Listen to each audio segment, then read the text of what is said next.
way they are athletically built. According to journalists, both of his sons have been living in the UK and the US. And the question begs itself. Don't they want, or doesn't Klitschko want to recruit them to protect their own regime? Incidentally, the Kyiv regime intends to introduce new mechanisms for military registration. Judging by the publications, by the end of 2025, they plan to ensure access to the data of tax services in order to get access to Ukrainians that shun away from mobilization. Reportedly, according to the New York Times and Financial Times, there is a topic that the Bank of Esther tries to ignore. Ukraine has faced serious mobilization crisis. People do not want to fight, and if they get to the front line, they try to defect as soon as possible. The majority of Ukrainians stopped believing in what the Kyiv regime says, and they already understand how they are being treated. They understand that they were deceived with this so-called democracy and the bright future, their path to the EU and the backyard of NATO. But the Ukrainians understood the crux of the matter. They understood how they are treated by the Ukrainian regime. They have long understood that the EU and NATO are chimeras, and Zelensky needs it just to have this anti-blather. The citizens of Ukraine understood the main thing. They are being targeted by Zelensky. They will be destroyed too. It is not about some lofty ideals or some remote prospects. It's about their lives, here and now. The future and the lives of their children. The children is something that Zelensky cares about. Once he comes to the West to beg for money, the whole world has seen that he fills in pockets with this money. But the children of rank-and-file Ukrainian citizens that are living in the territory of Ukraine, their future, their health, and their prosperity, well, that is something that Zelensky doesn't care at all. He has a different goal in mind. It is cannon fodder for them and for him, an expendable material.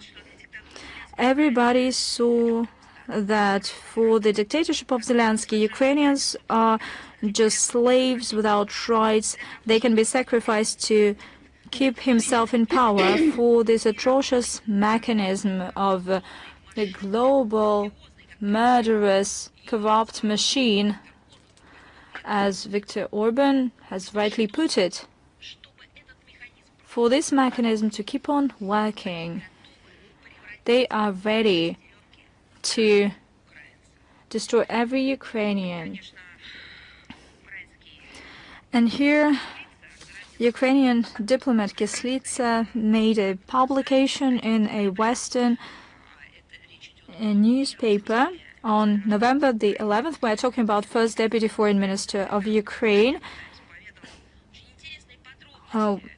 He was published at the Times, and he explained some curious details about the three rounds of resumed negotiations with the representatives of the Kyiv regime in Istanbul. And this publication had a goal in mind to make readers sympathize with the Ukrainian delegation.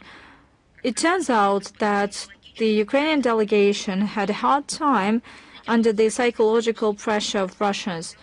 Do you know what he was talking about? He said that Mr. Medensky read a lecture to them on history. Certainly, if you do not study history, then every mentioning of historical facts will be seen as a psychological pressure, because you are not prepared to face that, because they canceled their own history.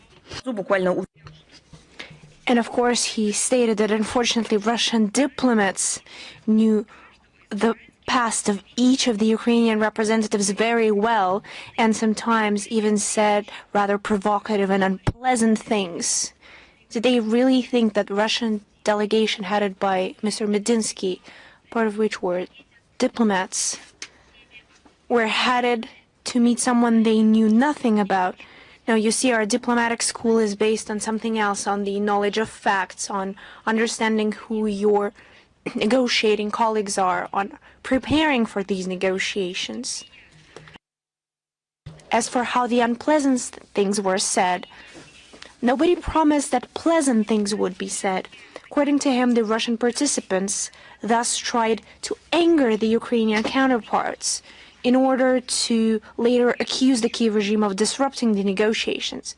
Hang on a second. I have a question. Who was it who denounced the idea of negotiations? The very same material published by the Times.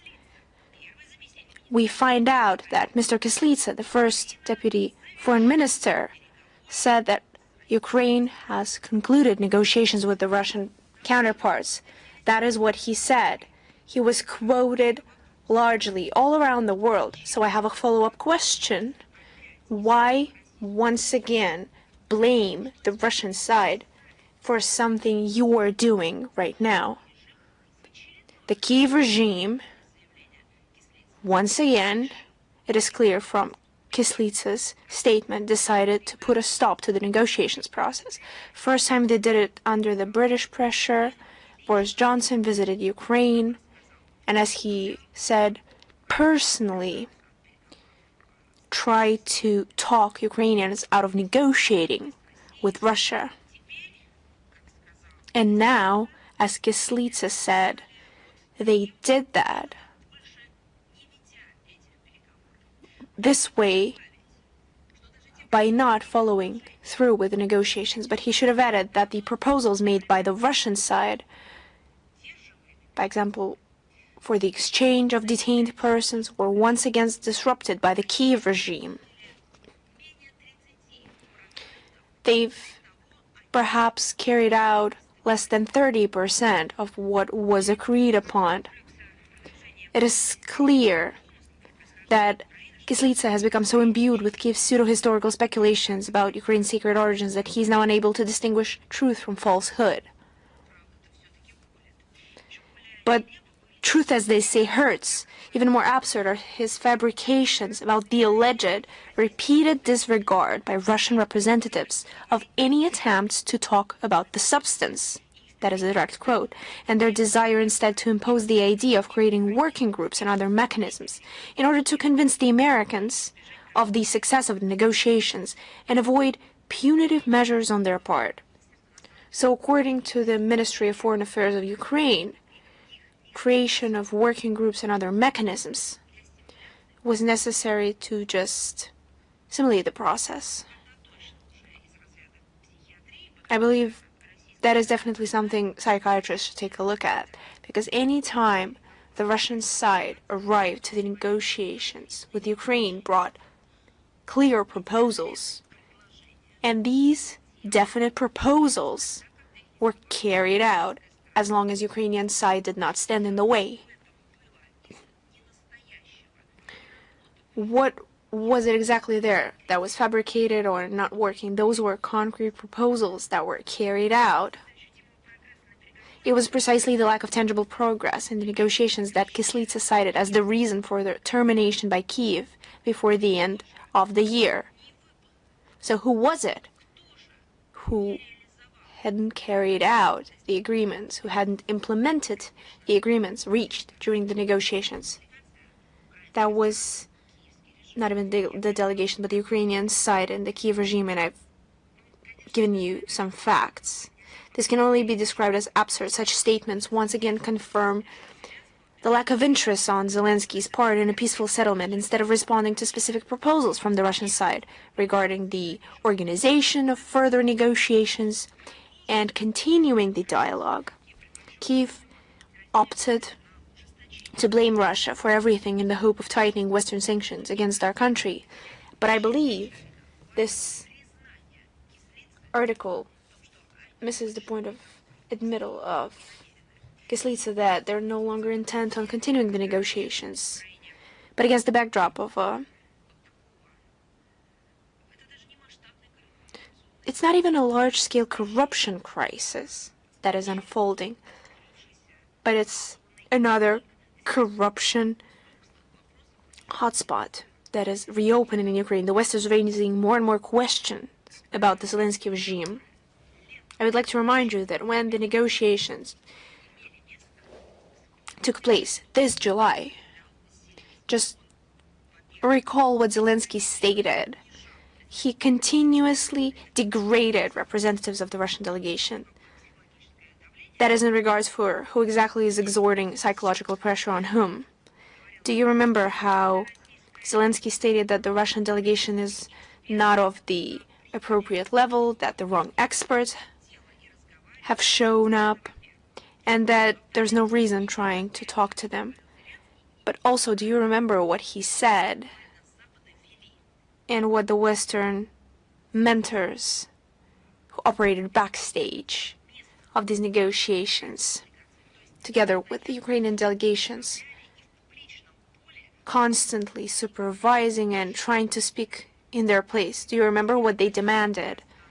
They demanded the end to hostilities because it disrupts the negotiation process. And today, we see how it is the Ukrainian side who folded the negotiations, thus showing that they had no initial desire to hold these negotiations.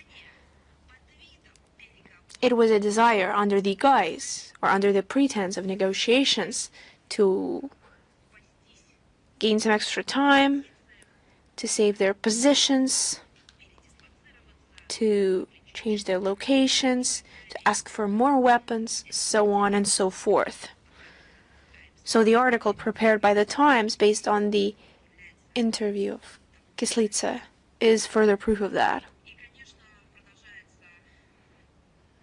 And of course, we see the continuation of absolute madness that has to do with Ukrainian history under the pretext of decommunization, but now they're calling it the fight of Russian imperialism.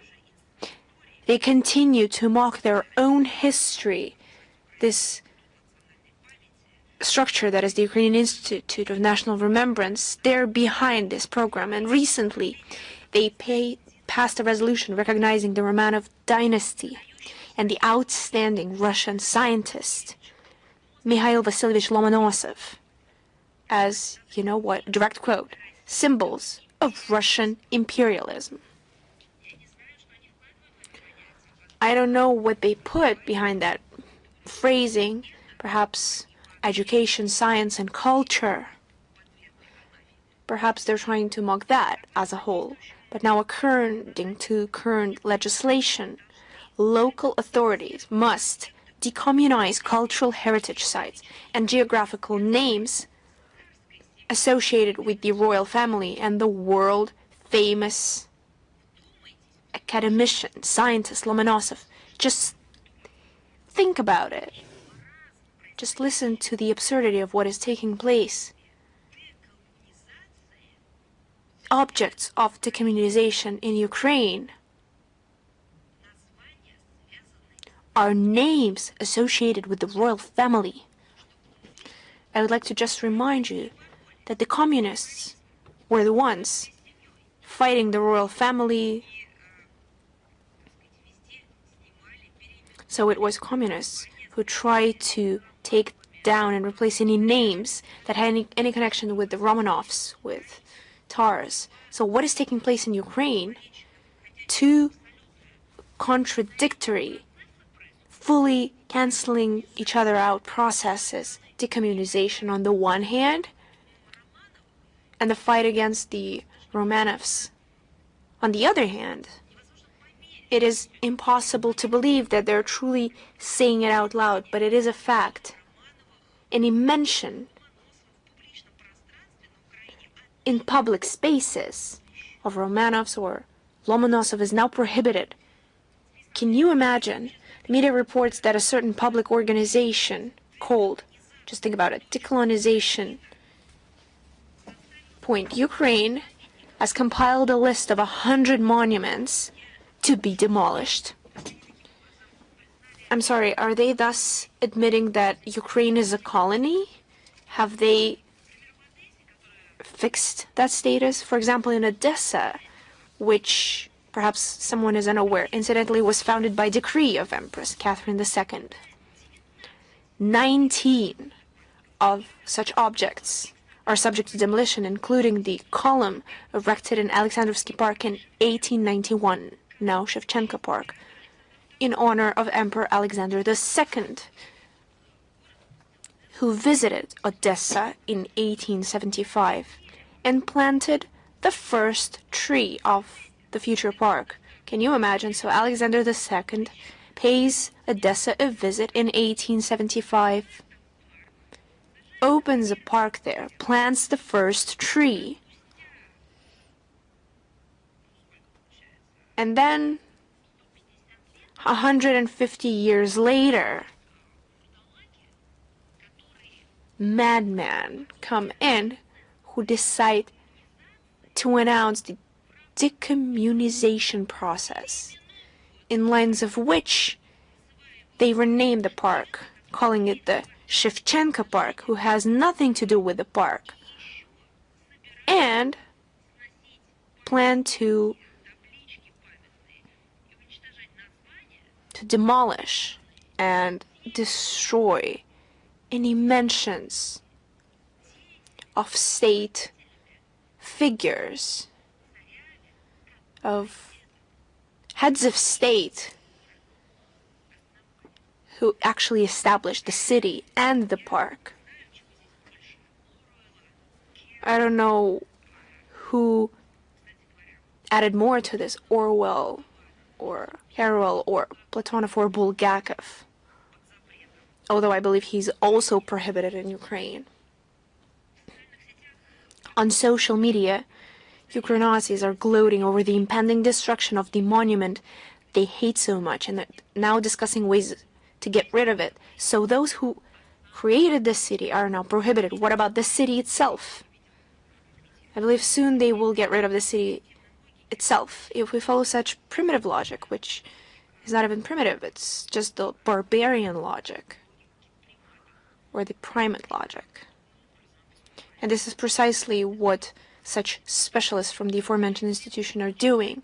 Then they should start their fight against the so-called Russian imperialism right in Kyiv.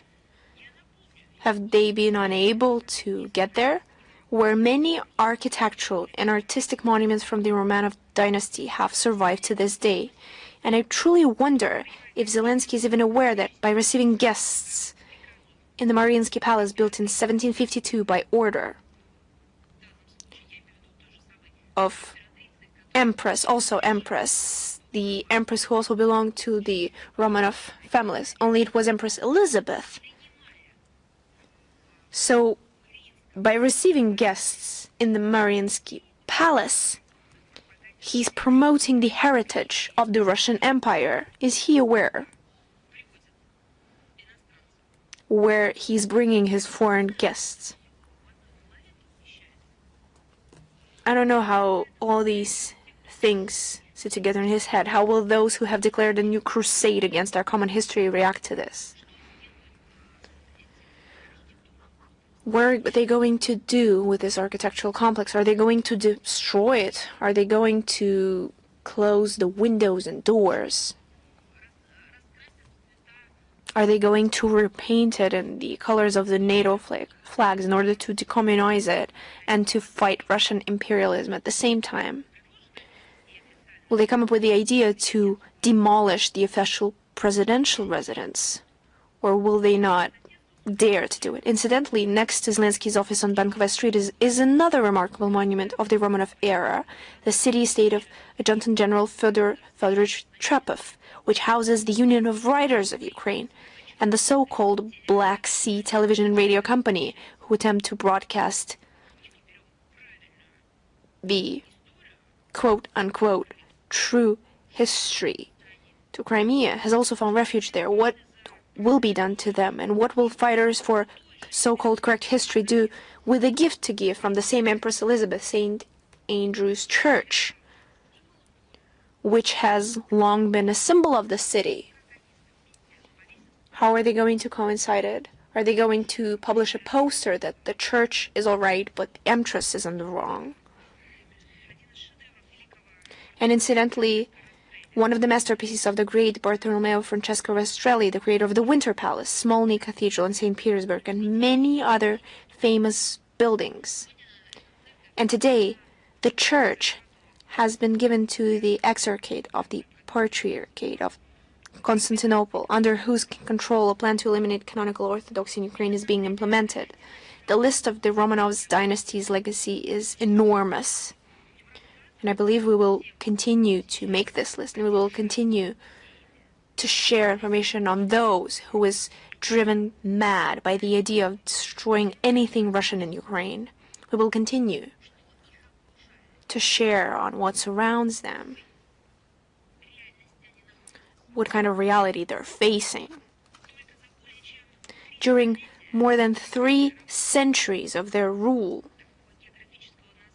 there was no such geographical name as Ukraine, not even a mention of it. And that is precisely what causes the fury of these fighters of Ukrainian national memory, who are trying to make people forget the shared history and consolidate the break with Russia, as they call it in praxis. But the reverse effect also exists. The forced Ukrainization carried out by Kyiv is increasingly failing and having the opposite effect. Just take a look at the facts. According to the results of a survey published on November the 6th by the State Service for Quality Education, that is their new institution, and the Commissioner for the Protection of State Language, 66% of pupils in the capital schools do not speak Ukrainian in class, and 82% do not even use it during breaks. Only 18% speak Ukrainian in those educational institutions. Moreover, 24% of Kyiv teachers admitted to using Russian in class, and 40% during breaks. I'm afraid to ask, what about other places of public use, other than classrooms and halls? What language are they speaking? I hope that one day the so-called language ombudsman and these institutions and the Service of Quality Education will also host a survey on what language you used to think, and they will be very taken aback by the numbers. On average across the country, during breaks, 40% of students and 21% of teachers communicate in Russian, and overall, about 40% of school children in Ukraine continue to speak mainly Russian outside of class. At the same time, over the course of a year, the percentage of students who considered Ukrainian their native language decreased from 71% to 64%.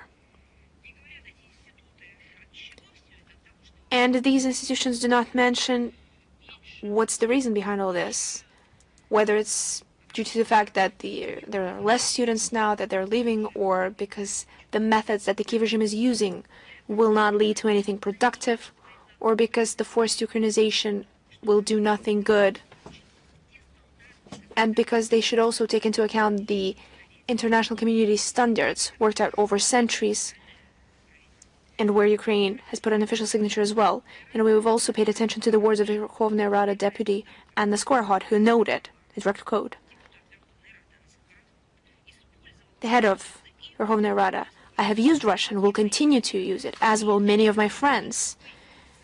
I do not see this as any kind of betrayal. There's no need to make Russian-speaking people," she added, "second-class citizens. Banning the Russian language is a huge mistake." End of quote. You see, actually, they need to quote their constitution more often until they have rewritten it once again.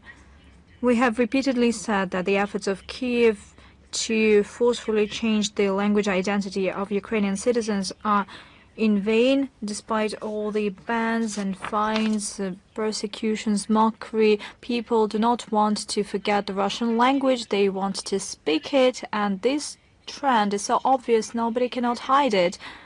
All the facts that I've mentioned certainly prove that the tasks to denazify and demilitarize Ukraine are relevant, the tasks to eliminate threats stemming from its territory, and all these tasks will be implemented, as repeatedly was mentioned by the leadership of Russia. The mentors of Ukraine just cannot get enough, and recently, on the 12th of November, there was a G7 session. The participants were quite active, but the meeting was quite lacking in substance. When it comes to the Ukrainian conflict, they mentioned some biased and assessments that are detached from reality. There are hypocritical calls to respect human rights. They are cynical and absurd, and the claims on the so-called Russian aggression are deliberate, misleading information. Russia has been consistently advocating for a peaceful conflict settlement, and the conditions for that are demilitarization and denazification of Ukraine.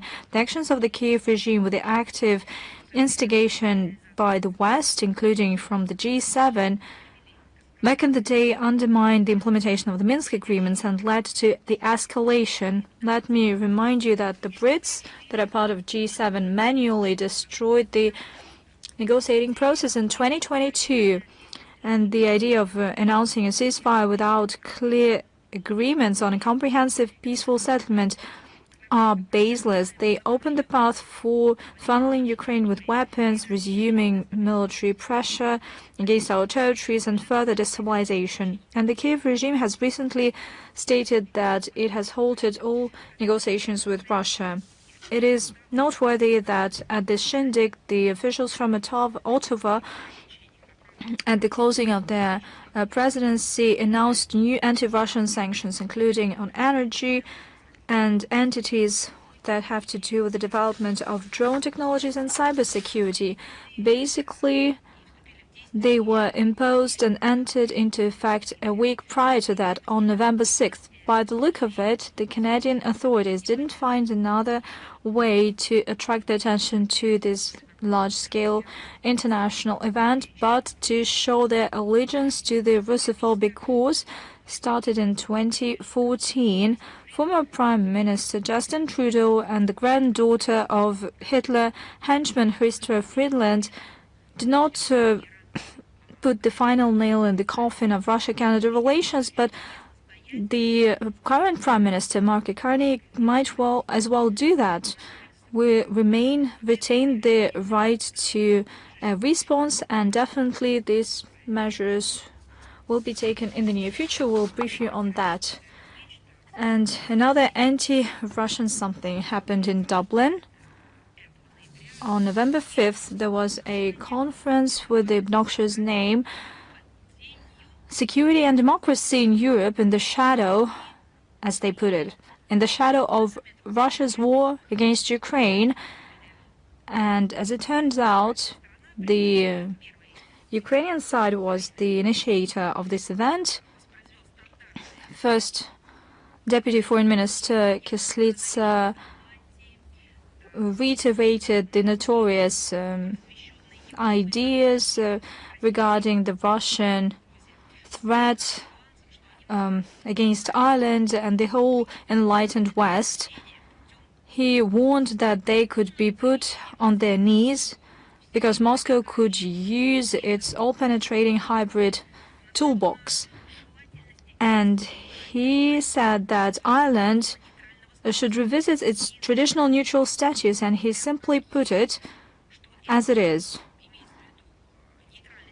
This neutral status is an atavism, and they should get rid of it without any mercy. Probably he didn't think that he sets a bad example of getting rid of atavism, because in his particular case, getting rid of the signs of atavism, means returning to the animal image. But actually, the humankind is moving in a different path, championing and defending everything human in itself. Kyslytsya mentioned the example of Finland and Sweden. They got rid of the non-block statues that for centuries guaranteed peace and security to them, and now they have filled in the ranks of NATO vessels. They wait for the instructions from above in their barracks, and by the looks of it, the officials of the Zelensky regime want Ireland to have this fate, at least to push it by all means to do that, as if Ireland cannot sort itself out without the example of others. That is why Kyslytsya and his team, although he is a guest in Ireland, deemed that he is entitled to interfere into this delicate matter and to impose his only right opinion. Various officials, various people might have different fate in policy. Some of them want to be pushy, but in this case, they should present something successful, and they should not be offering something, but they should push for something, because we're talking about a successful example. What kind of an example could be presented to Ireland by the representative of the Foreign Minister of Ukraine in 2025? What is the success story here? Science, technology, security.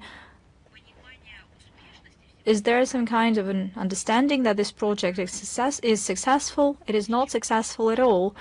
And hence the question, what did you bring with you, and how can you lecture anyone?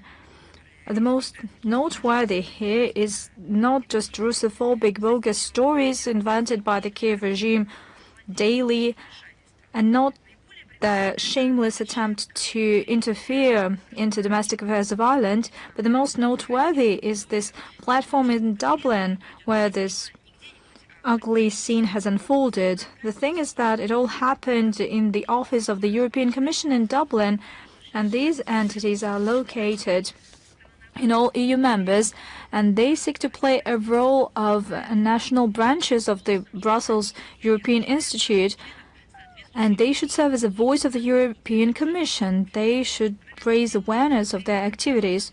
However, one thing is to instill to Irish people this belief in Euro integration, although it is associated with deindustrialization. But the other thing is to use traveling representatives of the Kyiv junta to impact the Irish public opinion on one of the most sensitive foreign political or domestic political issues, the neutral status of Ireland.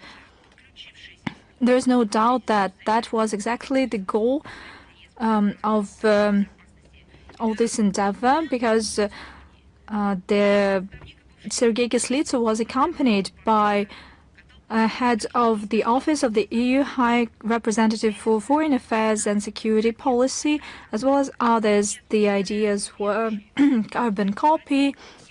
They have mentioned the following ideas. Europe is facing with existential threats, and they have nothing to do with deindustrialization and losing business. Not at all. It has to do with Russia, and that is why Ireland has to lift military and political restrictions and engage into the Ursula von der Leyen campaign to bolster the EU defense capabilities. You know, we haven't been surprised with this assertive line of Brussels European bureaucracy to intimidate the citizens of this part of the continent with some Russian phantoms. However, such militarist rhetoric unfortunately plants into fertile ground in Dublin. The ruling coalition head by Prime Minister Michael Martin is revisiting the constitutional restrictions on foreign missions. As a result, Irish people risk becoming pawns in reckless geopolitical games of Anglo-Saxons against Russia. They are Russophobic, and this will have all the negative repercussions for this country. There were a lot of questions asking to comment on the decision taken by the Moldovan government to denounce 7 agreements within the CIS. The officials in Chisinau continue to distance itself from the CIS processes, and the Moldovan authorities abstain from participation in the key bodies of the Commonwealth. They have identified 119 out of 285 agreements within the CIS, and they identify that they have no added value for the citizens of the country. They continue to denounce them. The decision of Moldova on November the 12th to abandon 7 of such treaties is another step in this direction. In public space of Moldova, they initiate discussions on the need to formally exit the CIS, and this has a particular goal under the pretext that there is no alternative to the European path of Moldova. After the referendum of 2024, this provision was included into the constitution. Let me remind you that at this referendum, the majority of Moldovans did not support the idea of Euro integration, and the necessary result was obtained thanks to the votes of the diaspora in Western countries using various manipulations. This is detrimental to Moldovan national interest, primarily in economy. There are less opportunities for Moldovan producers to get access to dynamic market of the region. The cooperation ties are lost, according to analysts. The claims of authorities that the European market will fully meet the demand of Moldovan experts is just an illusion. It has nothing to do with the real life. According to Moldovan statistics, in January and July 2024, the supplies dropped by 4%. This is a real indicator of how they are waiting for Moldovans in the European Union. As a result of this lopsided Western-centered policy of Chisinau, we see a dire social and economic crisis. It is being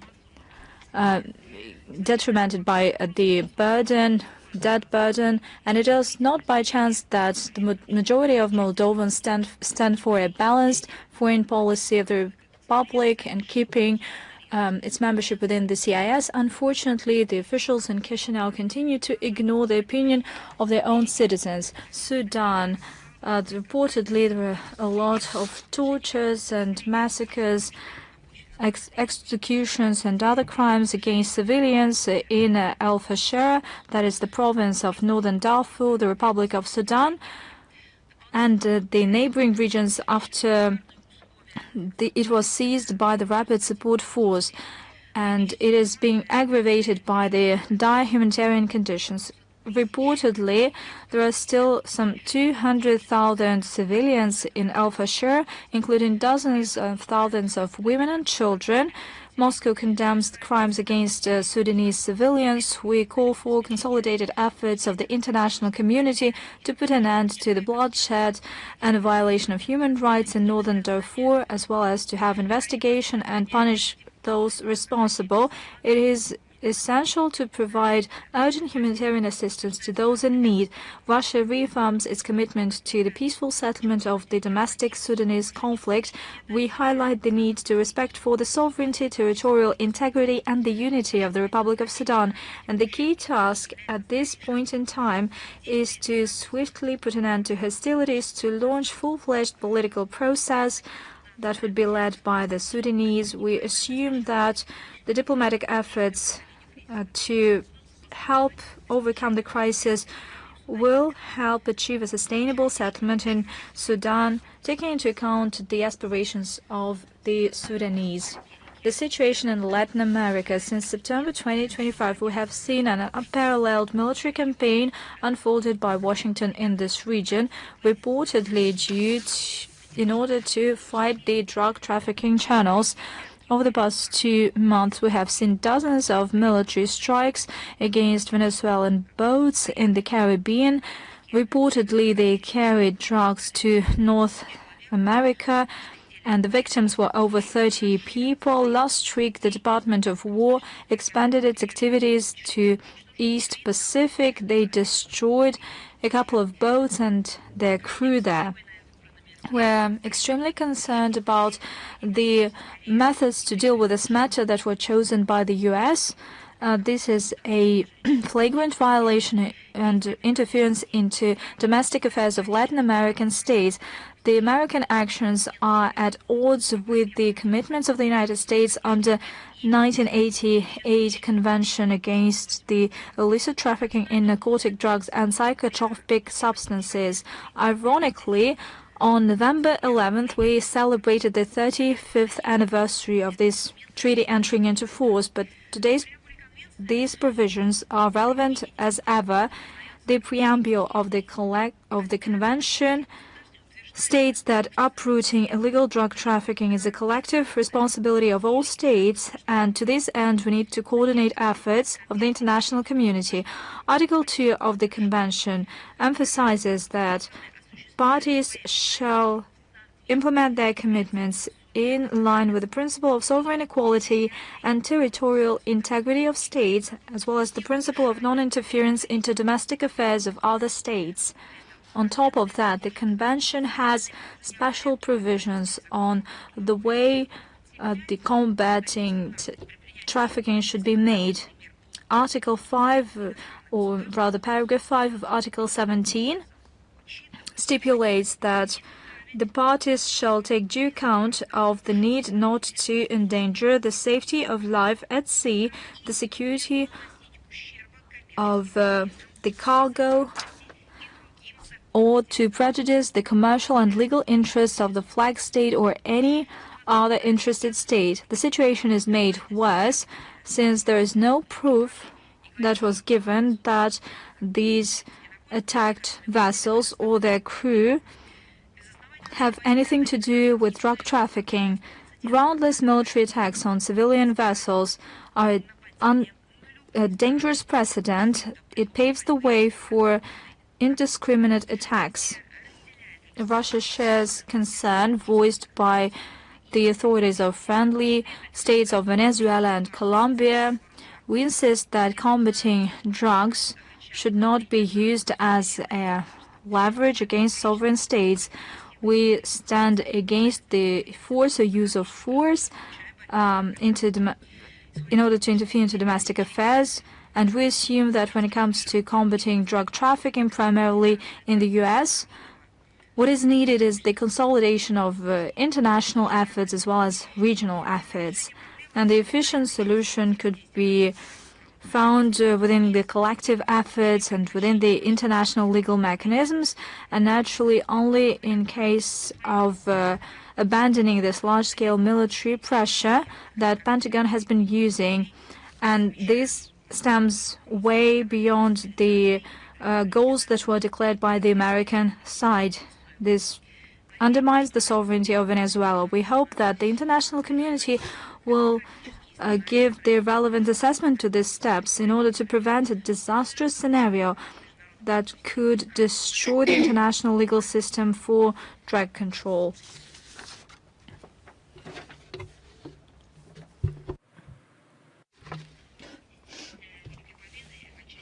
On the 80th anniversary of the victory in the Second World War, we continue our work to unveil the Japanese militarism work.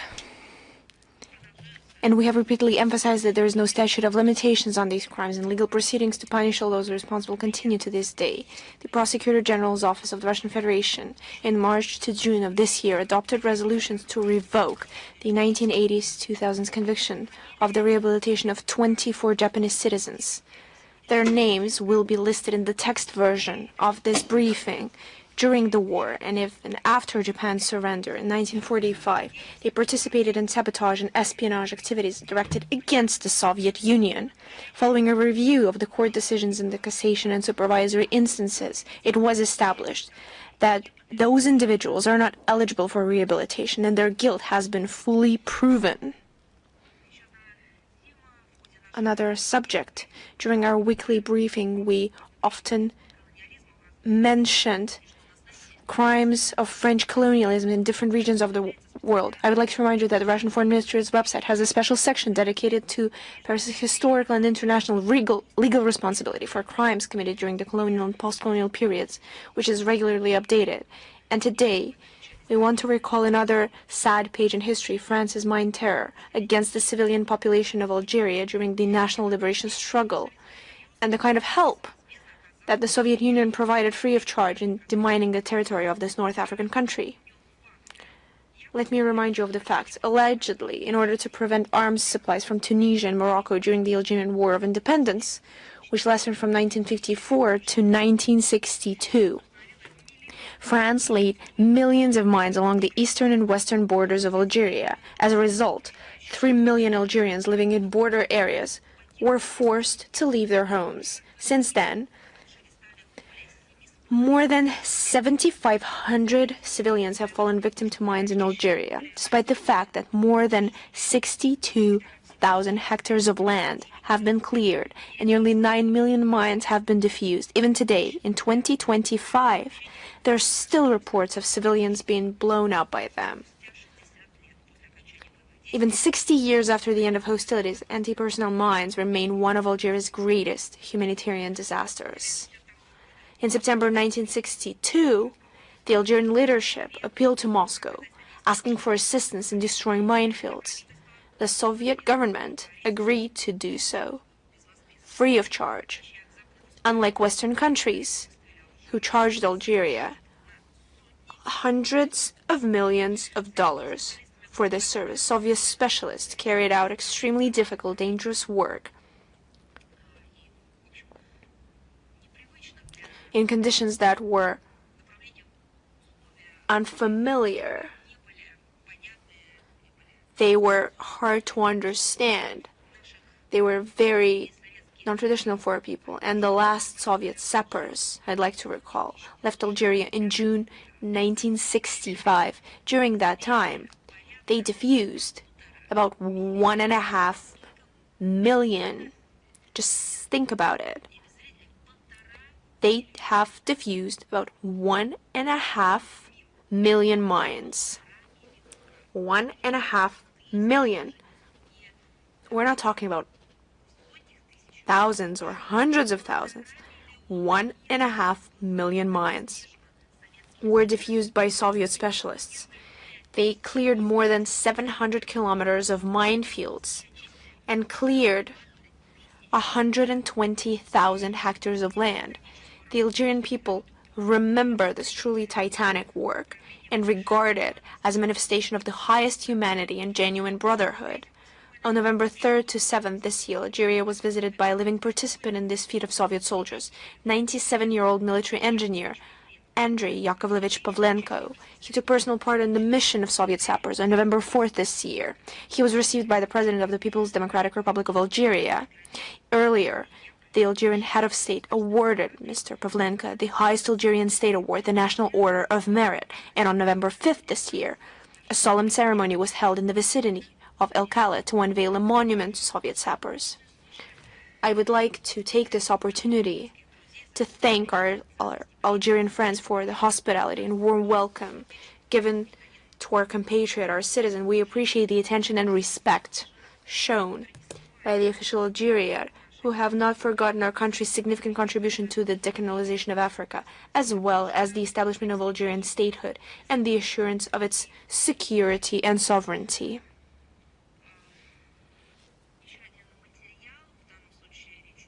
Another material is about the humanitarian from November 10th to 17th. Sochi will host the events of the 20th Anniversary International Film Festival Victory Together, named after Vladimir Menshov. Over the past 20 years, the festival has become one of the largest forums for documentary cinema in Russia, has gained recognition in the international professional community. And this year, the festival will be held under the motto, Expanding the Space of Victory. It will include international and national competitions, educational and business programs, as well as the year-round We Won Together film marathon, covering more than 80 venues across the country. The festival fulfills an important mission. It contributes to preserving the truth about historical events, strengthening traditional spiritual and moral values, fostering respect for the heroic deeds of the defenders of the fatherland, and its activities have been highly praised at the state level. And the format of the recognition is all-comprehensive. This festival is dearly beloved by the citizens of our country. It's well known across the world, and it is supported on all levels.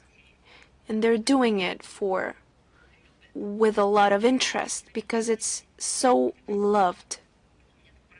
And I don't even want to say remembered, whether it is present or past tense. It is known and loved. And Vladimir Menshov is very well known and loved. And in a greeting from Russian President Vladimir Putin that was sent to the festival in 2022, it was noted that it is, direct quote, one of the most representative and authoritative forums in the field of documentary cinema.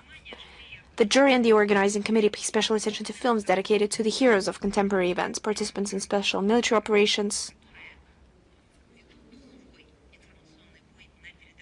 those who are conducting information battle on their own front lines. And the Together We Won Festival largely reflects the priority of the Russian Federation's foreign policy, strengthening humanitarian cooperation, protecting historical truth, developing public diplomacy, expanding international cultural interaction. Its activities contribute to supporting an objective perception of Russia as a country open to creative dialogue between cultures. And this year, film industry professionals from 53 countries submitted applications to participate in the festival, and representatives from 42 countries were selected to participate. All the materials and links to this forum and the resources will obviously be provided in the text version of today's briefing.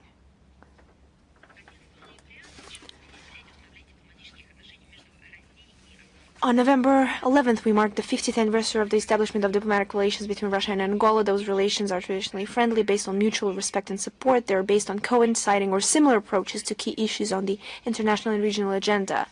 It is noteworthy that diplomatic relations were established at a crucial moment for Angola on the Independence Day. This historic date symbolizes the courage, fortitude, and heroism of the Angolan people. And at the cost of considerable sacrifice and enormous effort, they defended their right to live in freedom, to live in truth, and build their statehood as they saw fit. And we are proud of our involvement in Angola's national liberation, which was made possible in large part by our country's political, military, and economic support for the just cause of Angolan patriots. And we cherish the high level of Russian-Angolan relations achieved over half a century. We're ready to continue working together to preserve and increase the accumulated potential for mutually beneficial cooperation in the political, trade, economic, scientific, educational, humanitarian, and other areas.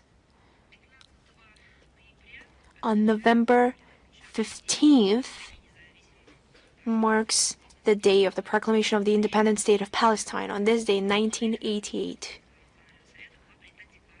the Palestinian National Council adopted the Declaration of Independence of Palestine in its session in Algiers, and the leader of the Palestine Liberation Organization, Yasser Arafat, announced the creation of the Palestinian state. And 3 days later, on November 18th, 1988, our country also recognized the state of Palestine. The Declaration of Independence was a turning point for the Palestinian people in their quest to restore historical justice and achieve statehood in accordance with UN General Assembly Resolution 181 of the UN General Assembly, adopted on 29th of November 1947, which remains unfulfilled insofar as it concerns the creation of an independent Arab state in the historic lands of Palestine. And our country has consistently and resolutely defended the legitimate national aspirations of the Arab people of Palestine to establish two states, Jewish and Arab, on the territory of Palestine. including the right to establish an independent and sovereign state. Unfortunately, despite the fact that the number of countries that have recognized the state of Palestine has exceeded 150, and it has been granted observer status at the United Nations, the task remains virtually unfulfilled due to Israel's continued occupation of the territories seized during the wars of 1967 and 1973. The tragedy in the Gaza Strip, which has been going on for more than 2 years and has claimed the lives of tens of thousands of Palestinian civilians, and the growing tension in the West Bank confirm that the Palestinian issue remains central to the Middle East. Its resolution will largely determine the prospects for achieving lasting peace and stability throughout the region, and we believe that this task can be only accomplished through political and diplomatic measures based on existing UN resolutions. We're convinced that without the creation of an independent, territorially intact state of Palestine living in peace and security with Israel, the long-awaited peace in the Middle East will not come. Another important date: on November the 16th, we will celebrate the 80th anniversary of the founding of the United Nations Educational, Scientific and Cultural Organization, the largest of the UN's specialized agencies for cooperation in the humanities. It was and remains one of the world's best-known international organizations. Its purpose is enshrined in the UN Charter, is to achieve international peace and the universal well-being of humankind through the cooperation of the peoples of the world in the fields of education, science, and culture." End of quote. And currently, 194 states are members of UNESCO. Russia joined the organization in 1954. UNESCO cooperates with governments in developing international standards and legal acts that respond to the most serious challenges of our time, should respond to these challenges. But due to the actions of the collective West, these approaches are distorted more often than not, and over the years it has developed about 20 conventions, from the Convention for the Protection of Cultural Property in the Event of Armed Conflict, 1954, to the Global Convention on the Recognition of Qualifications Relating to Higher Education. This is very recent, 2023, as well as more than 30 recommendations. Russian experts have made a significant contribution to the preparation of new recommendations on the ethics of artificial intelligence in 2023 and the ethics of neurotechnology 2025. The latter was recently adopted in Samarkand at the 43rd session of the UNESCO General Conference. The Convention concerning the protection of the world cultural and natural heritage, which has been ratified by 195 countries, is very popular. The list created on its basis currently includes 1,248 sites, 34 of which are in Russia. Thanks to UNESCO's Man and the Biosphere program, the number of biosphere reserves in the world is increasing every year. As of today, there are now 784 of them, 49 in Russia. The number of UNESCO geoparks is also growing. 229. Russia has actively joined the program. We have opened the first UNESCO-sponsored geopark in the CIS, Yangantau, in the Republic of Bashkortostan, under the Convention for the Safeguarding of the Intangible Cultural Heritage. A register of masterpieces of world significance is being compiled, which already includes 788 items, including 2 Russian ones. An integral part of cooperation between member states within the organization is participation in its educational networks. UNESCO Associated Schools and Chairs, UNESCO UNIVOC Centers for Technical and Vocational Education and Training, learning sites. Russian Federation is well represented in these networks: 253 associated schools, 58 UNESCO chairs, and 3 UNIVOC centers. Strengthening cooperation with UNESCO as a globally recognized and authoritative intellectual forum and an effective instrument for international cooperation is extremely important from the point of view of both domestic and foreign policy tasks facing our country. Russia continues to actively use the organization's platform to promote domestic achievements in the fields of education, science, and culture. Moscow is home to a UNESCO Category 1 Institute on Information Technologies and Education. We're also the founder of the UNESCO Mendeleev International Prize for Achievements in the Field of Fundamental Scientists, which has the largest prize fund in the organization. Over the past 10 years, FOSAGRO has awarded Green Chemistry for Life grants to 55 young scientists from 33 countries. We're the largest donor to the Fund for the Elimination of Doping in Sport, We support projects in a number of African countries by making voluntary contributions to the International Program for the Development on Communication. The expediency of maintaining and strengthening Russia's cooperation with UNESCO lies not only in the opportunity to use the authority and intellectual potential of this organization, but also in obtaining significant practical benefits from participating in the activities of various specialized bodies of UNESCO, its international events, and multilateral programs carried out by UNESCO. At the same time, and we have repeatedly stated it publicly, UNESCO has been experiencing a serious crisis in recent years. 8 years in office of Frenchwoman Audrey Azoulay as Director General have contributed to the disastrous politicization of the organization's agenda. The application of double standards, the disregard for the principle of impartiality, and the division of member countries into friends and foes have become common practice. On November the 6th, in Samarkand, the 43rd session of the UNESCO General Conference elected a new head of the organization's secretariat. We have already spoken about it.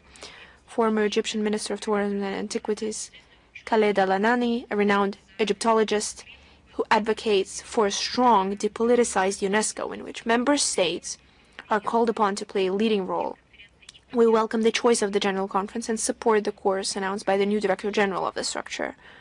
Our country is ready to provide any necessary assistance to the organization's new leadership in correcting imbalances and eliminating the politicized tendencies inherited from its predecessors, who has basically contributed to the destructive nature of UNESCO, if not painted a bleak picture.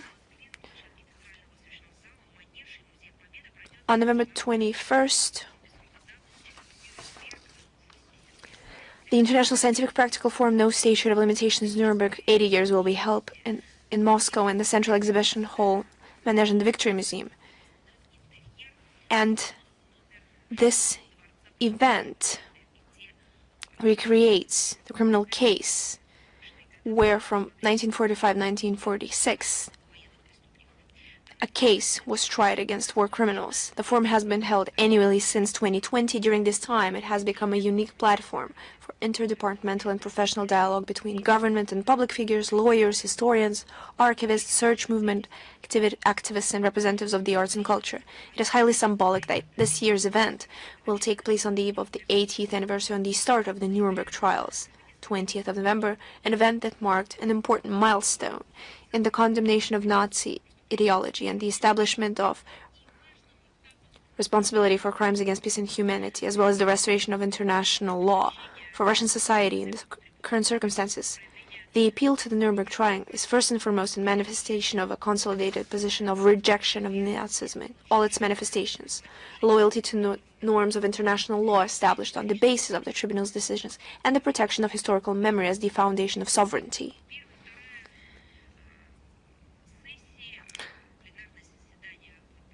The plenary session will consist of 3 sessions, the first and second of which will be devoted to a contemporary interpretation of the principles and values of the Nuremberg trial through the preservation of historical memory as well as media coverage of the historical and legal parallels between past and present.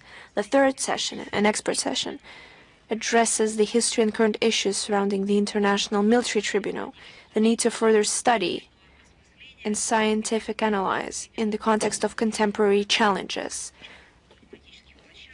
There will also be thematic platforms representing the entire spectrum of Nuremberg's heritage in the context of strategic task of preserving historical memory as the basis of worldview and an essential condition for national security. We invite all journalists, especially foreign correspondents accredited in Russia, to participate in the event.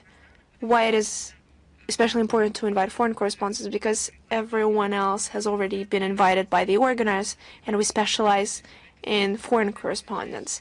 So that is why I address you specifically.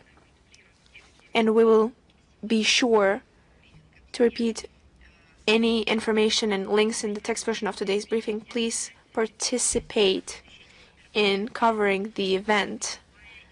This is the world history. This is the history of international law. And I believe that you will not regret it.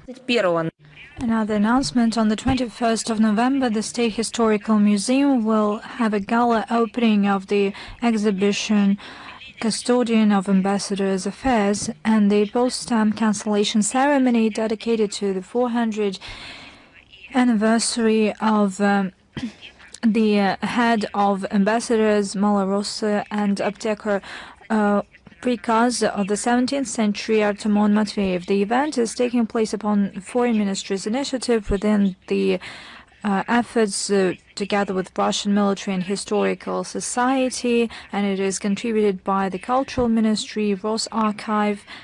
And let me remind you that Artemon Matveyev is a diplomat, military commander, and enlightener. He played an important role in strengthening the Russian state and returning Malorossia. He is an ally of Tsar Alexei Romanov, the father of Peter the Great. He made a contribution to the development of Russian theater and the development of pharmacy. The exhibition will have unique items of the 17th century, including Tsarsky Titularnik of 1672. It is also well known as the Big State book with portraits of Russian Tsars. It was developed personally by Matveyev. The event will be attended by the leadership of our ministry, the public, the statesmen, and so on, and we will definitely provide the link to this event in the text of our briefing. With that, I'm ready to take your questions. International Life, are you here with us? Hello, Madam Zakharova. Yes, hello. On the 11th of November, Iraq had parliamentary elections. What's your take on that?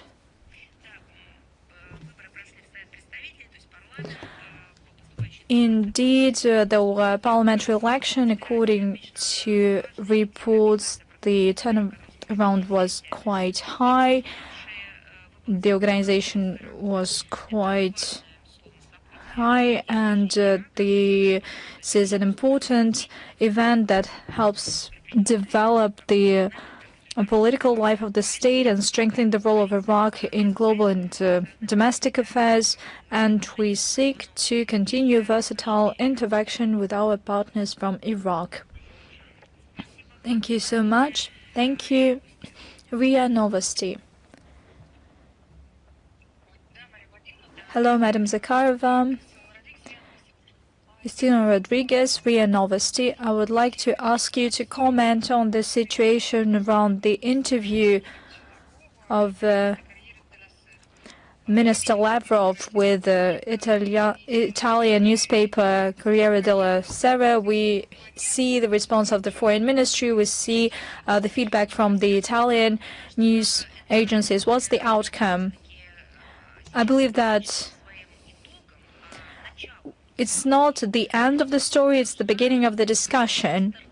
And this discussion needs to be launched primarily in the Western community, in the Western society.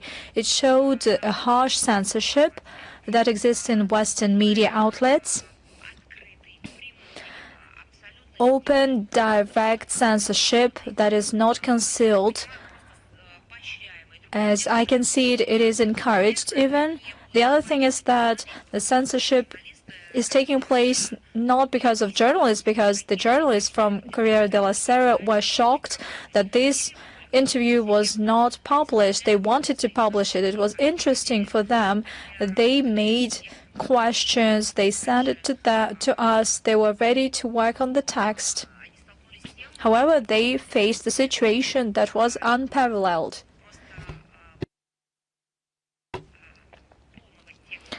The full text of the interview was blocked by the powers that allegedly put pressure on this newspaper. Everything we hear today, everything that we will hear in the future by the Italian side does not reflect the state of affairs, because clearly that is a pressure that was exercised against this newspaper. Surprisingly, the main argument not to publish this article by Foreign Minister Lavrov was that they don't have enough place, not in the printing version or even in the online version. You are smiling, but yesterday at the conference of the International Life newspaper, well, people laughed hysterically. That is funny indeed, and it is especially funny because they have place to comment on why they didn't have place for the complete interview, and they put themselves in a deadlock. I feel pity for journalists that work in this newspaper. They understand everything full well, but they don't know how to do anything about it. And this led to an outrageous effect, to a fantastic effect. Somebody in Italy or somebody who affects Italy didn't want this interview to be read and to be circulated within Italy or outside Italy. And due to this stupid, clumsy, and nefarious measures that banned this interview from publishing, led to an opposite effect. Everybody read this interview, virtually everybody. And the thing is that I see that Italian news agencies reprinted in Italian in full.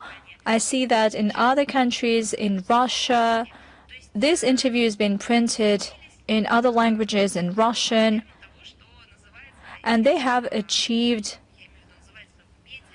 something that the professional journalists call the Barbara Streisand effect.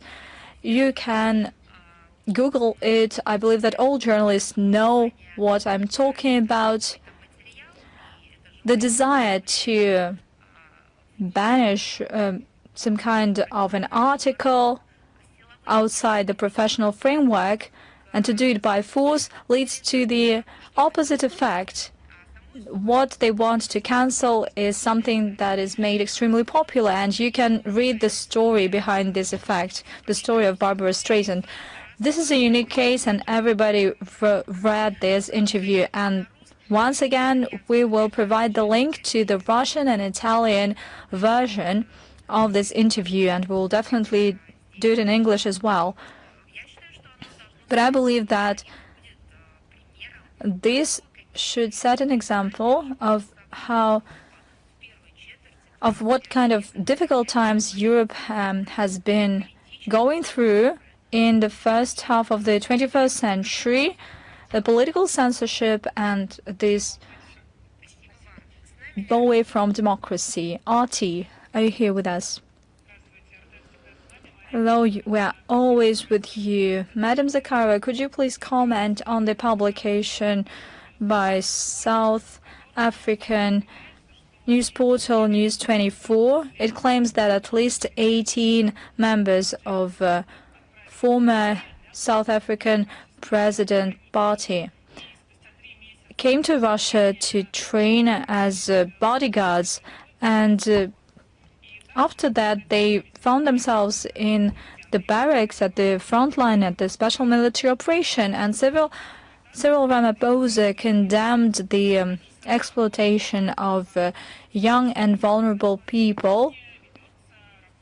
It was also claimed that at diplomatic level, these citizens are being repatriated to South Africa. Could you please comment on that? You know, I've seen the materials that you made reference to. I double-checked that, and I can say that the Russian side does not have data on the South Africans that you have mentioned. Allegedly, they were sent to Russia, and reportedly they were sent to have this bodyguard training, and after that they found themselves in the special military operation. We don't have this information. At the same time, we paid attention to the statement by the South African presidential administration on the 6th of November.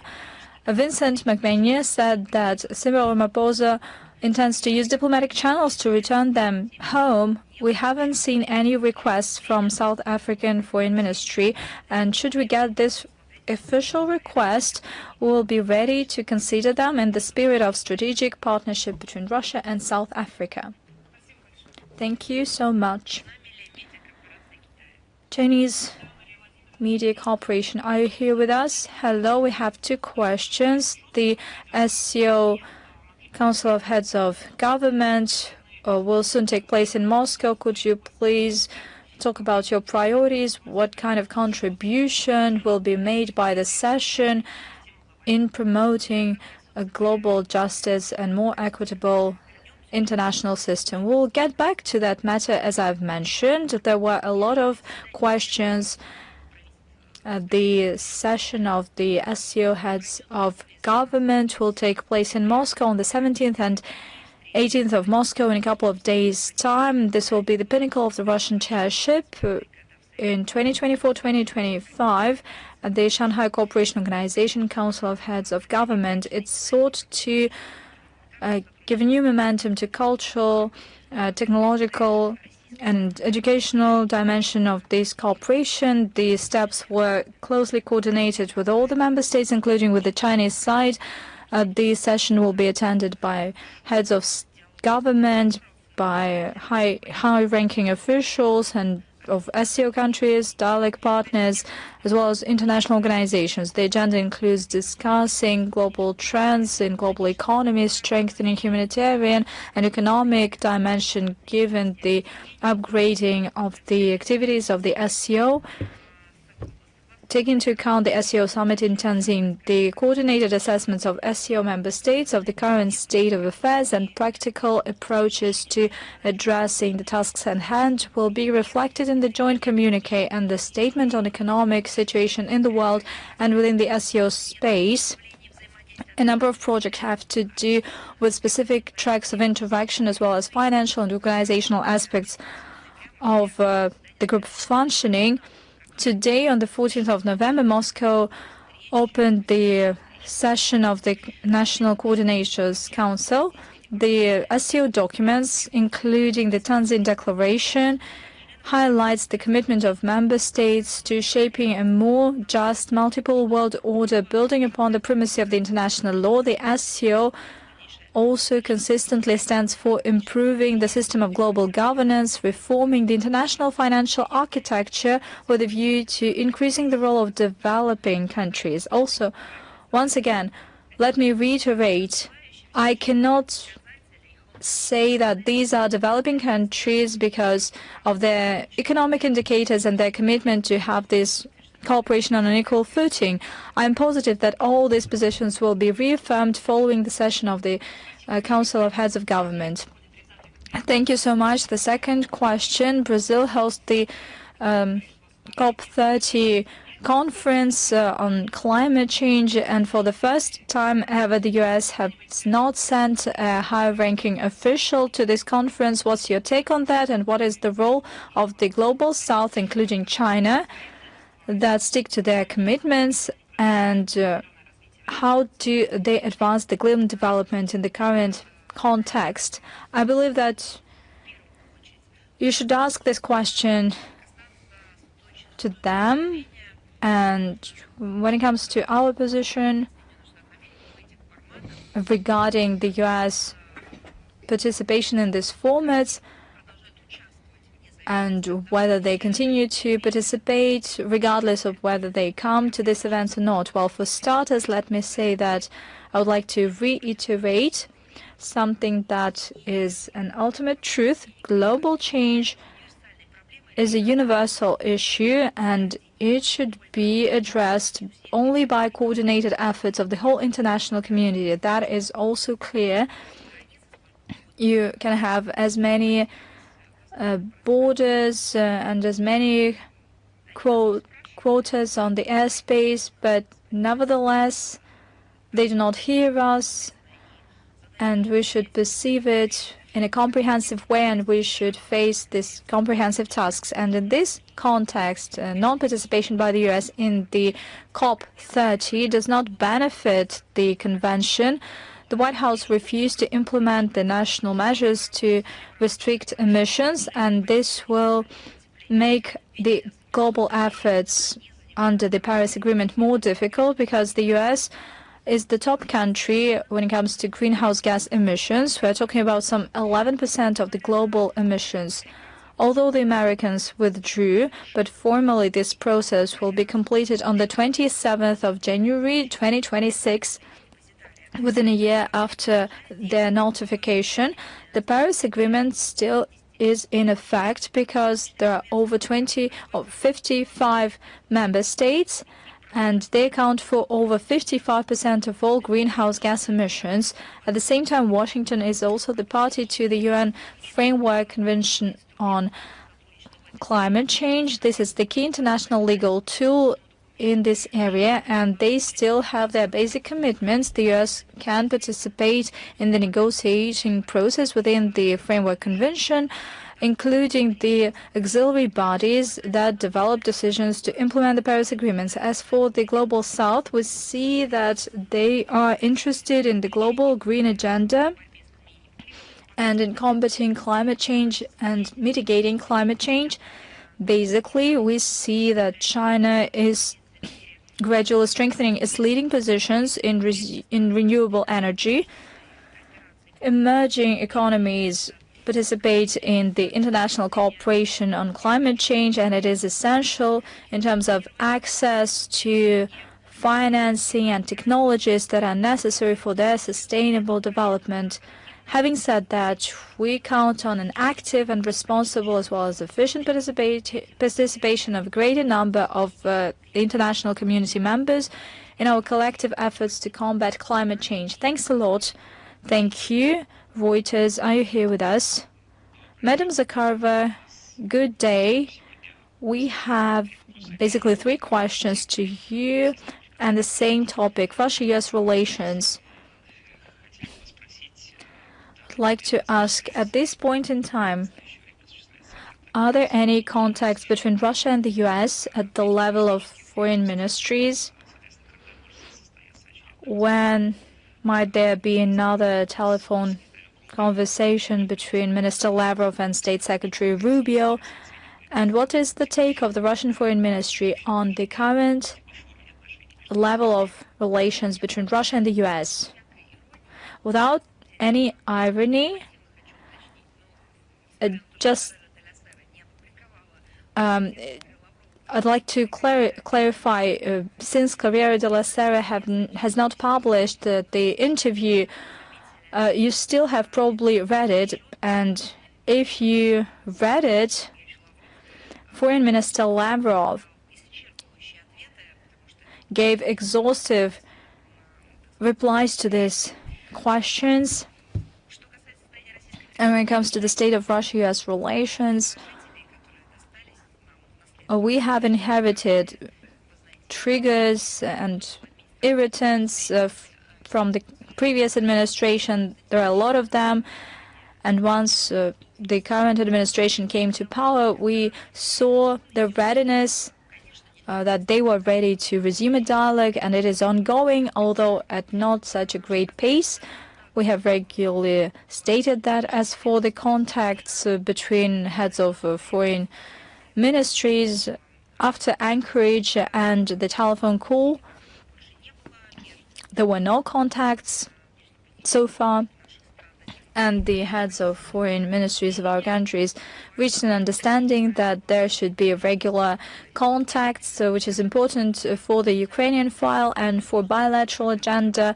These contacts will be continued should need be, and we reaffirm, and that is something that Foreign Minister Lavrov talked at length about. We're still ready to have the second Russia-US summit in Budapest, provided it is built on the outcomes of the meeting in Alaska. As for the details on this matter, that's up to the presidential administration to comment on that. Thank you so much. Thank you for your question. News.ru, are you here with us? Hello, Madam Zakharova, News.ru. We have 2 questions. First of all, what's the take of the Russian Foreign Ministry on the case of private wallet of Zelensky, Timur Minich?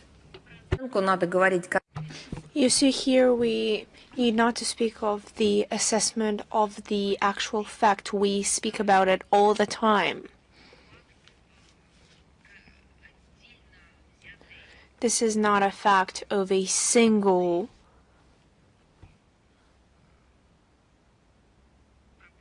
corruption issue. This is a world scale, international mafia, criminalized, bloody hydra that is basically wrapped around the whole planet and is trying to pump out money from the pockets of taxpayers of the Western countries into the pockets of the representatives of their elites. They've come up with this global system, how to use these means, because it's not to wash them, because it's impossible to wash them, but just to pump them and to redistribute them in their own pockets, in their own corners and hiding spots. So this is a global mafia connected with corruption schemes around the world, with illegal markets of arms distribution. This horrible scheme that many years ago was worked out.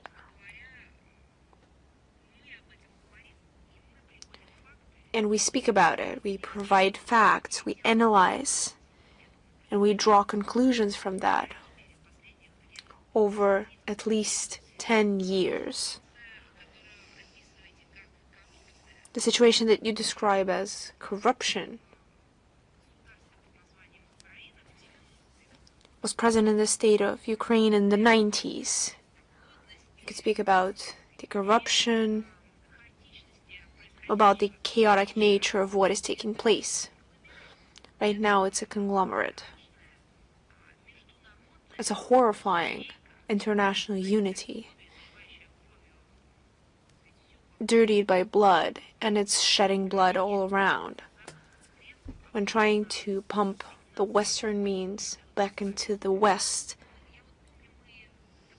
but in a new way. And during the pandemic, we have said a lot about the trenches that were coming through the European Union, European Commission, and other institutions.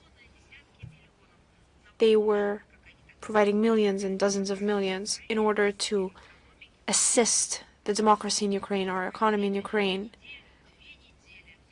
You could start the clock that within a few weeks or a month, the representatives of Ukrainian elite start purchasing luxurious items, and this money in parallel return to the very same banks they came from, just two different accounts, private, corporate, and other kind.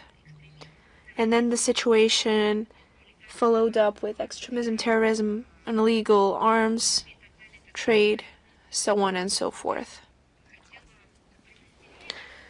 So I would like to warn all those describing this situation against the use of the simplified wording as just a corruption scandal. No, it's not just a corruption scandal.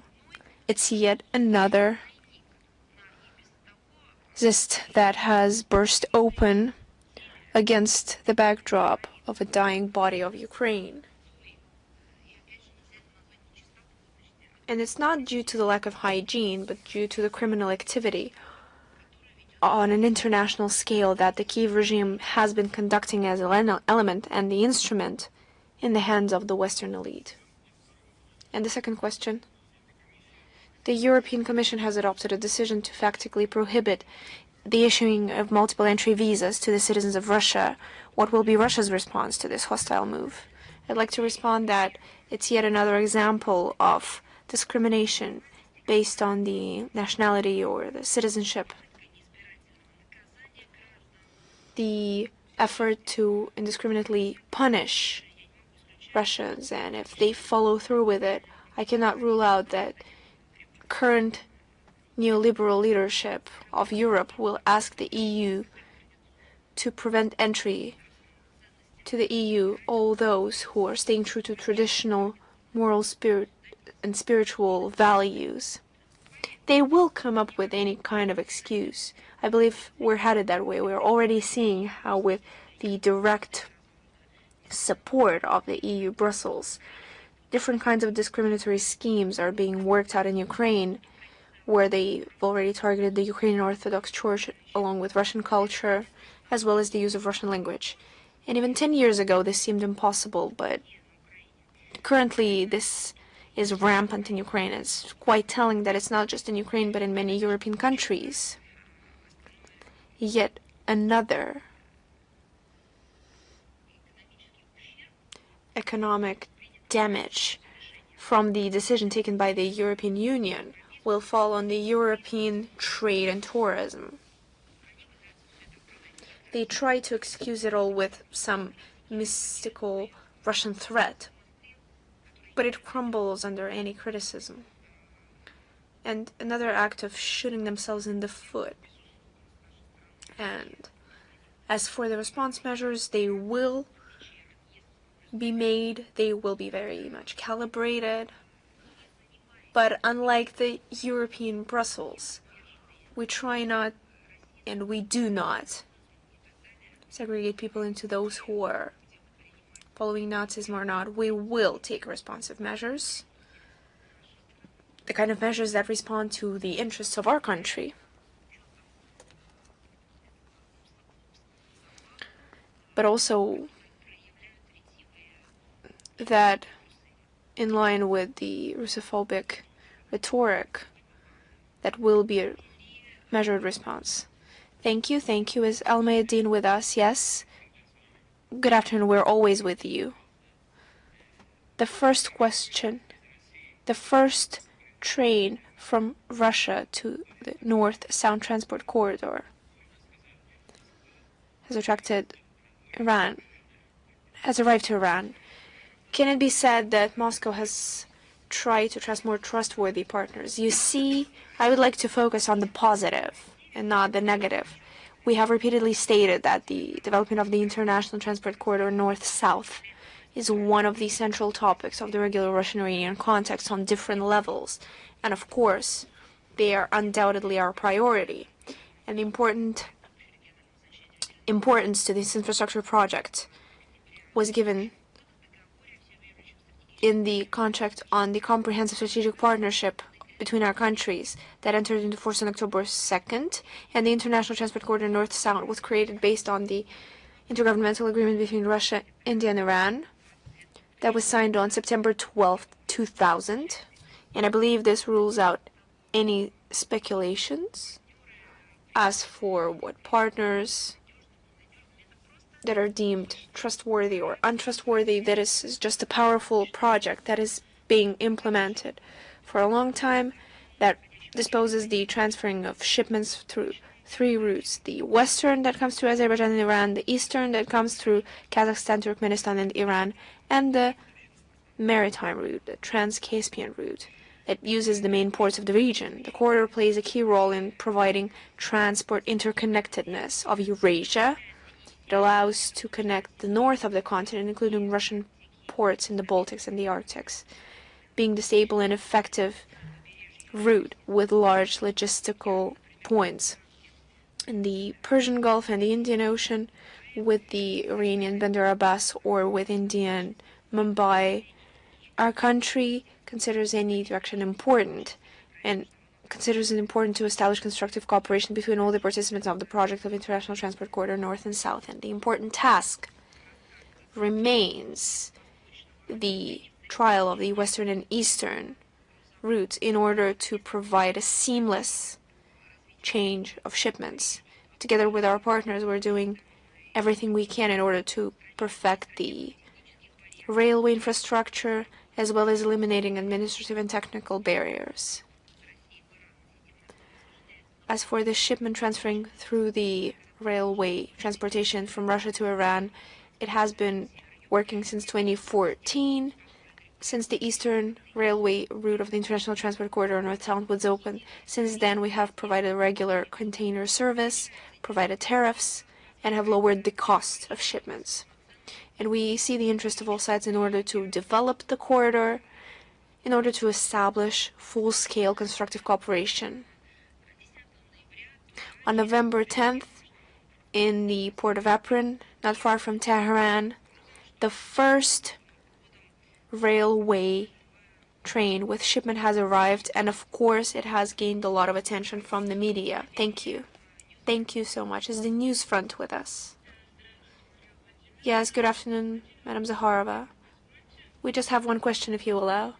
The head of the operative commanding of the Bundeswehr, General Lieutenant Alexander Zolfrang, has stated that Berlin is ready for war with Russia and can help transfer 800,000 officers of NATO to the Russian border. What is Russia's assessment of this statement? What kind of consequences is Germany facing in the event of this happening? You see, it's the same person who stated that Russia at any point could attack NATO. Do you remember? Could tomorrow launch a strike against the territory of alliance. And according to his words, by 2029, we will be ready for a full-fledged attack. He said and stated so much. You see, such statements from the NATO representatives are heard on a daily basis. It appears that it is all part of plain campaign on psychological preparedness of their nations in order to wreak havoc, to wreak fear, just to excuse their mistakes, their crimes, and of course to describe why such catastrophic events in the economy are, and of course to wash themselves of any kind of responsibility. And if this crazy idea to attack our country is harboring in their heads, then they should have no remaining doubts that we will respond using any kinds of possibilities that we have. And this has been repeatedly stated by the Russian leadership. And I believe that we're tired of repeating it, but we will continue to say it again and again, that we are harboring no plans whatsoever of attacking NATO. At the same time, any measures to ensure security against the alliance enlarging their contingents near our borders are already being taken right now. To put it shortly, we're ready for any turn of events. At the same time, we're always operating on the logic of peace, friendship, and mutual cooperation. Thank you. Thank you. Is Anadolu with us? Good afternoon, Madam Zakharova. We only have one question. Leader of the transitional period of Syria on November 10th visited the United States. Could you comment this visit where certain significant results were achieved? I'm not sure this issue requires any further specific comment on our side. We operate that these assessments have been given through the official representatives and agencies and the representatives of these contacts.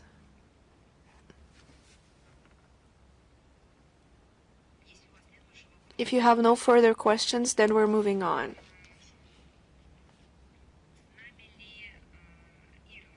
Is Irna with us?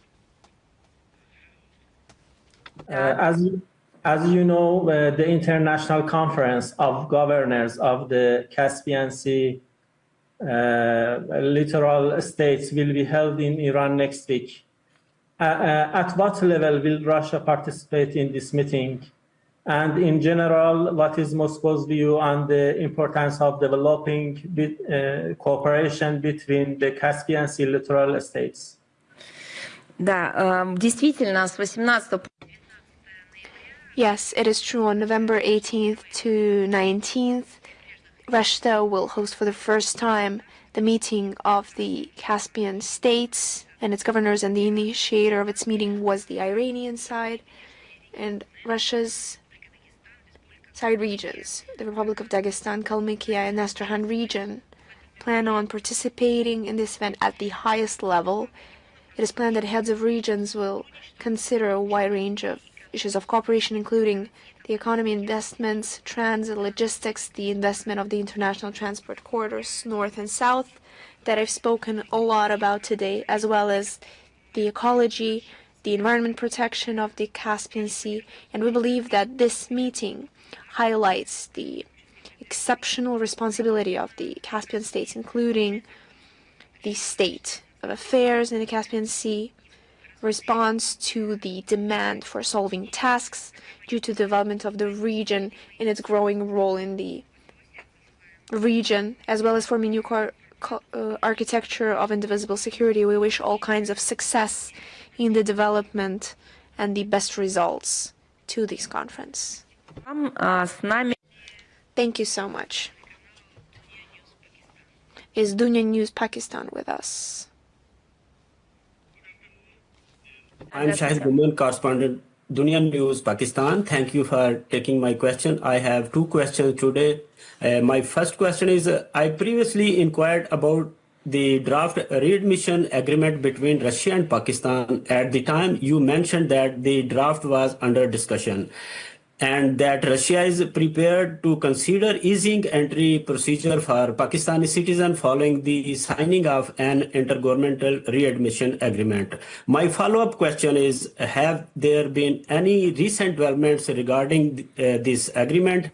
And until it is finalized, is Moscow considering easing visa procedure for Pakistani citizens? Ну, я могу сказать еще раз, что I can reiterate that the intergovernmental agreement on the readmission is a necessary requirement in order to change the admission process for the entry into Russia, and we consider the negotiations with Pakistan on the draft version of this document.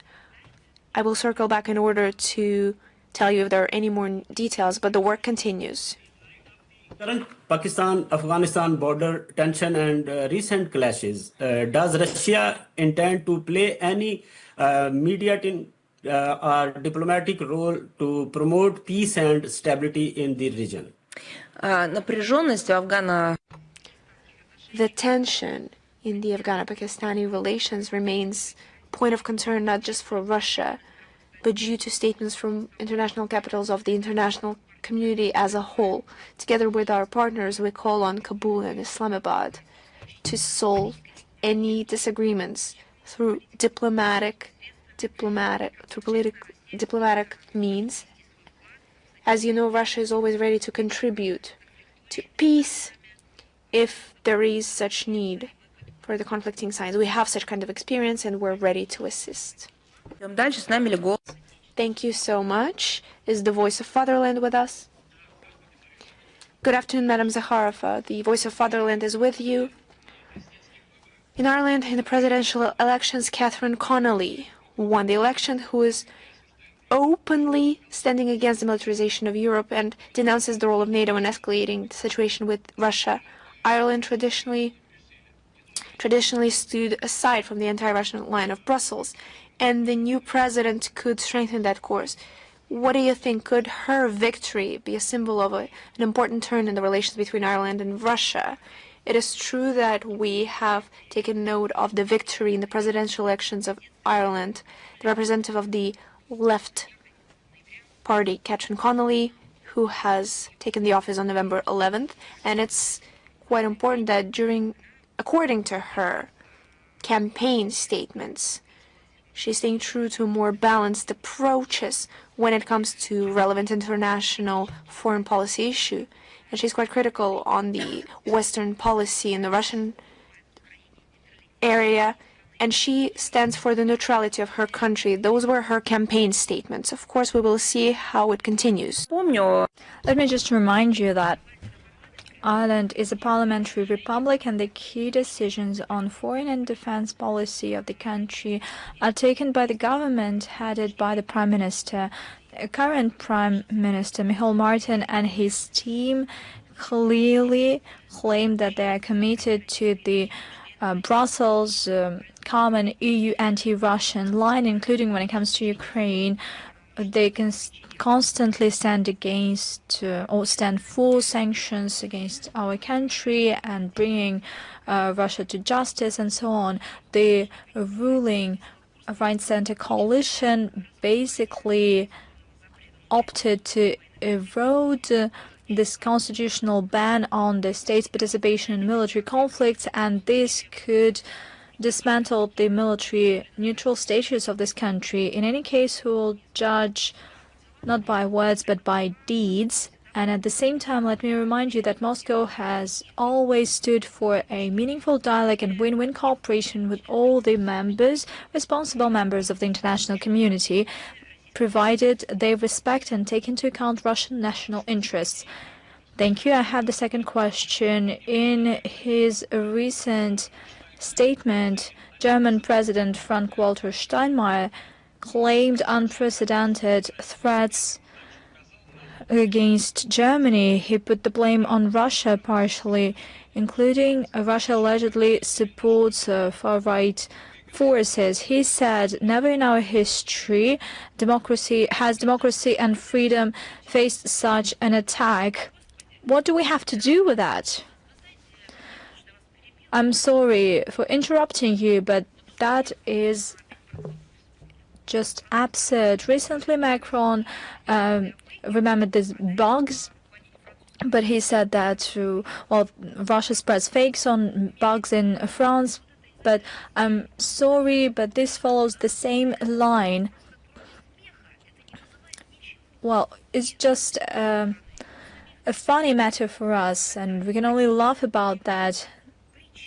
And the people in France and Germany see who is the reason behind their problems. They want to solve these problems. They don't want to listen to this mantra that Russia allegedly is to blame. They understand that they have these problems historically, or that they have some historical context and pretext, that these problems have just become more urgent, that there are no decent people among their government or the ruling parties that could offer a way out of these problematic situations.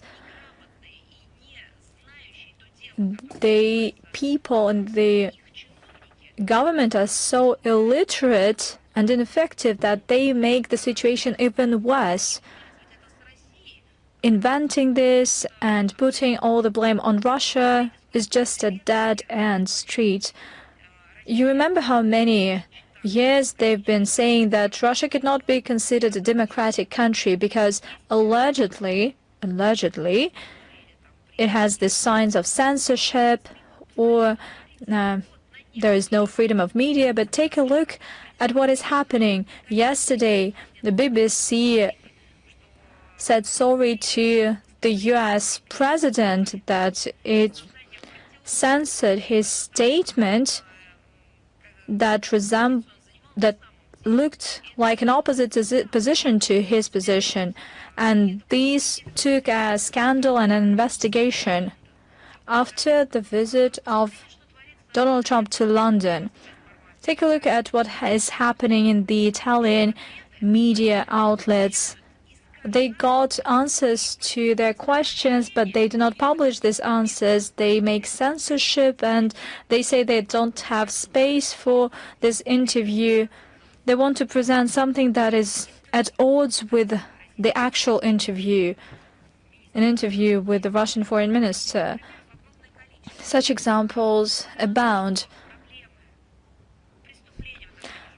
There are problems, there are crimes against journalists, and to my deep regret, there are even killings of journalists, and this happens in all countries. But only our country and, well, several other countries are a source of concern to the international community. Well, actually, it's not an international community, it's the Western community. They just meticulously scrutinize the investigation, and they chastise this investigation, and they follow all these problems and draw inconsistent conclusions. What about their countries? How many crimes have they committed regarding their own journalists? There were a lot of cases in point. They arrested them, they beaten them, they killed them due to various reasons. There were criminal cases, there were political cases as well. Reasons were different, and so what? They have never drawn any kind of conclusions regarding themselves as compared to what they did with regard to Russia. These are not double standards. This is lacking standards.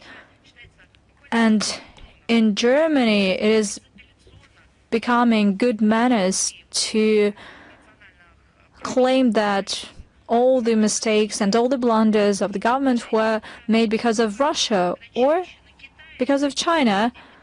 Sometimes it's more China and less Russia, as they see fit, in order to distract the voters from dire problems, stagnating economy, the stagnating industry and migration crisis. Let's take a look at that. Western countries experience problems with the economy because they introduced sanctions since 2014, and their markets suffered enormous losses due to countermeasures. They were the ones to introduce sanctions. They were not the ones who did it. As for the industry that is going bankrupt, how long do you need to use this ideology of rather degrading ideas?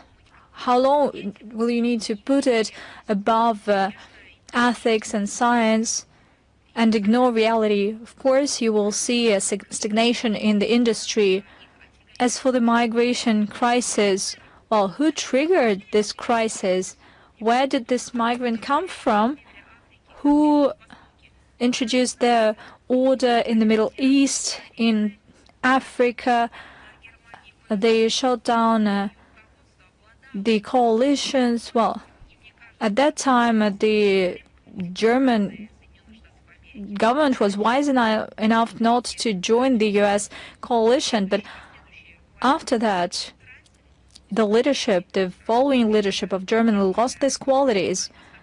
How long have they supported Anglo-Saxon decisions aimed at ousting the regime, which led to the change of the regimes and the revolutions, endless destabilization in the Middle East and North Africa? This resulted in an enormous influx of migrants. They had crossed the Mediterranean, and they went to Germany, to France, using Turkey and other countries. Who is to blame for that, rather than countries who believe that they could install their order in other countries? What is Russia having to do with that?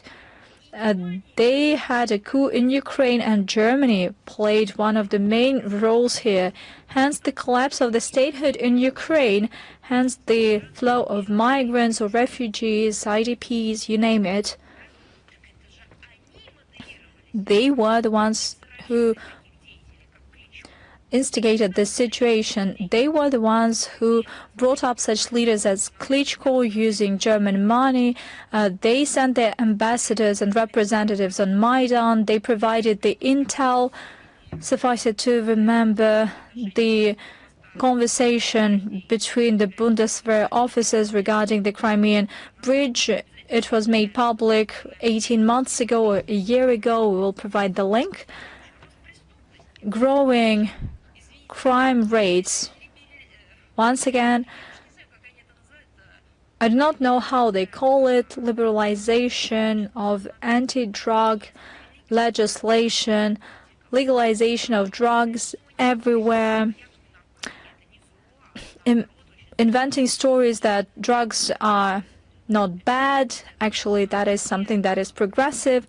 What does it lead to? It doesn't reduce crime. It makes crime skyrocket. They have decriminalized a lot of drug cases.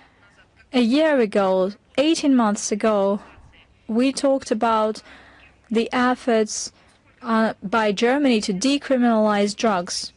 Xenophobia, what does Russia have to do with that? It's not about turning the traditional values into new ethics. We're talking about neglect for traditional religions and a failed migration policy that is not based on anything, as well as the criminal policy to shape the life of modern states. This led to xenophobia when people start hating each other simply because their rulers didn't create decent conditions for their life, but they created even indecent conditions for their life.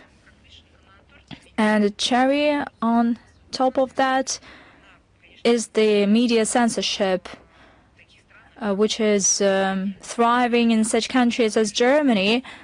Virtually on a manual basis, the government has been controlling the media space, and they use the relevant models, funding, sponsorship, support, and so on. They have this idea, there's a dream of a rematch, and the German authorities try to put into oblivion the historical reconciliation between the peoples of Russia and Germany. They want to inflict a strategic defeat upon us, and they want to inflict an economic damage to our country. At the same time, they forget that the prosperity of Russia, its economic growth,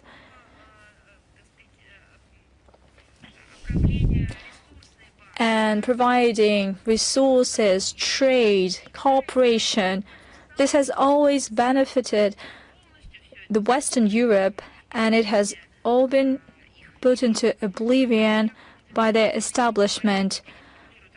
They fear the looming Russian threat, and they have unfolded this aggressive Russophobic campaign, as well as the militarization of the country.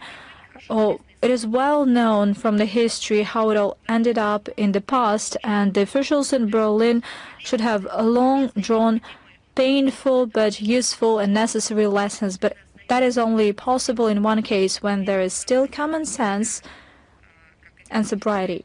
But when we see, in case of the current leadership and previous leadership, when that is lacking, or when they have lost this common sense, then they will keep on repeating these mistakes, obviously. Moving on. After E, are you here with us? Hello. Well, thanks a lot, Madam Zakharova. Hello, Ruslan Pankratov. After E, first of all, let me thank you for the very bright statement at the 5th International Forum that you made yesterday. We discussed it a lot, and we quoted you a lot. We have 3 questions today. Today, the behavior of the Baltic states shows that they depend on the U.S. policy. Is it possible to resume any diplomatic sovereignty with them? Has there been any official response from Riga regarding this forced deportation of our compatriots? You know that the Baltic regimes continue to consistently pursue the aggressive policy against Russia. There was a set of hostile steps by Latvia, Lithuania, and Estonia. State dialogue has been halted, as well as interstate interaction. Our diplomatic relations have been decreased, and we have reduced the number of diplomats. As of now, there's been no resumption of dialogue. Vilnius, Riga, and Tallinn have been consistently implementing the policy of forced de-Russification of public space and educational space. They've been encouraging neo-Nazism. Unfortunately, the current geopolitical context allows the Baltic nationalists to use the mentorship of Western sponsors to feel that they are immune In Latvia, once they adopted migration amendments, some 3,000 Russian citizens had to flee the country. Part of Russians are still under the threat of deportation. Some of them are elderly people. They have problems with health, and certainly this is a barbaric attitude that is condemned by the whole civilized humanity. We will use the whole toolbox at our disposal in order to raise awareness about this dire problem of our compatriots in Latvia. Thank you. I have the second question. What is the response of the Foreign Ministry on introducing 500% tariffs on import from countries that buy Russian energy? Well, you know, from the economic standpoint, imposing 500% tariffs on goods from third countries that buy Russian oil and gas, is something that is absurd, and that is similar to completely halting trade relations with countries, because Russian energy is supplied to dozens of countries all around the world, including Europe, Asia Pacific, China, India, among other things. And it is not possible to replace such volume of oil and natural gas, given the processes of digitalization that require even more power and energy.